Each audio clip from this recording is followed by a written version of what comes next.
Alors là, je suis sur le cul. Salut les fraudes, j'espère que vous allez bien. On se retrouve pour une nouvelle vidéo. Débrief du match entre le FC Séville et Barcelone. Victoire 4-1 du FC Séville. Oui, vous ne rêvez pas. Victoire 4-1 de Séville et une victoire méritée. Tellement le Barça aujourd'hui a pondu un match mauvais. Tellement ils ont été nuls. Ça a été un match catastrophique pour le Barça.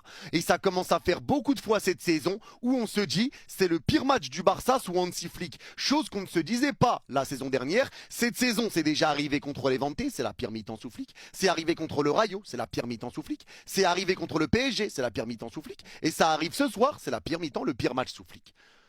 Ça commence à devenir des répétitions. Ça commence à devenir récurrent. Le Barça pond un match aujourd'hui qui est juste catastrophique. Et malgré ça, le Barça aurait pu ne pas perdre aujourd'hui. Et c'est ça le pire, c'est que le Barça aurait pu ne pas perdre. Mais la réalité, c'est que les remplaçants au FC Barcelone n'ont pas le niveau pour jouer au FC Barcelone. Les gars, à un moment donné, il faut poser les termes, il faut le dire. Un Gérard Martin n'a rien à faire au FC Barcelone. Il n'a rien à faire comme doublure de Baldé. Il n'a rien à faire comme titulaire au Barça, c'est pas possible. Tu voyais même le coach de Séville dire à ses joueurs passez sur le côté de Gérard Martin, passez sur le côté de Martin. Et il dit ça devant Martin.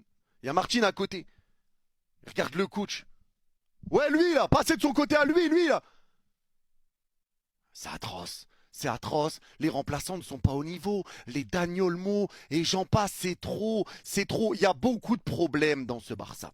Et le problème c'est bien sûr les blessures, parce que quand t'as pas Rafinha, quand t'as pas Lamine Yamal, quand t'as pas Firmine, quand t'as pas Gavi, quand t'as pas Juan Garcia, c'est problématique. Quand t'as eu le départ de Inigo Martinez, c'est problématique, parce que Cubarsí, Araujo ensemble, c'est un petit peu compliqué, ça fonctionne pas totalement, et surtout que tu ne fais pas jouer tes meilleurs défenseurs centraux. Aujourd'hui il y a une part de responsabilité pour Hansi Flick, je suis désolé. Parce qu'aujourd'hui, pourquoi tu ne fais pas jouer Christensen, qui pour moi est le meilleur défenseur central du Barça sur le début de saison. C'est celui qui joue le moins, mais celui qui a montré de vraies bonnes choses. Et Christensen ne joue pas. Tu repars avec Cubarsí, qui est errant depuis le début de la saison, qui est dans une période vraiment compliquée. Un Araujo qui fait un bon début de saison, mais qui donne un penalty bête. Mais tu peux faire jouer Christensen.